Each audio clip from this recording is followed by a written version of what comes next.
BRS party పైన మాకు హెలికాప్టర్లు పంపలేదు, మాకు ప్రజల్ని ఆదుకోవడానికి, మాకు బ్రిడ్జిలు నిర్మించడానికి ఎటువంటి అభివృద్ధికి నోచుకోలేదంటూ చెప్పడం జరిగింది.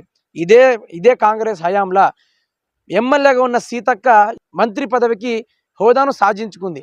మరి తను తలుచుకుంటే ఈ బ్రిడ్జిని ఒక రేంజ్లో కట్టచ్చు, కానీ వేల కోట్ల రూపాయలు ఇక్కడ ఏం జరిగిందో తెలియదు. కాకపోతే బ్రిడ్జి చూసుకుంటే మాత్రం పని కాకుండా అదే విధంగా ఉంది.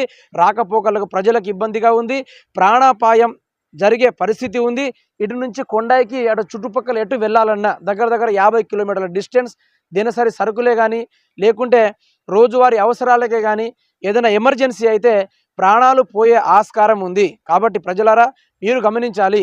సీతక్క గారు మొన్నటికి మొన్న ఈ బ్రిడ్జి దగ్గర రాకుండా ప్రజలు ఎలా ఉన్నారు, ప్రజలు ఎట్లా చేస్తూ ఉన్నారు, ప్రజల పరిస్థితి ఏ విధంగా ఉంది, ఎలా బ్రతుకుతున్నారనే దాని మీద మేడం గారు స్పందించకుండా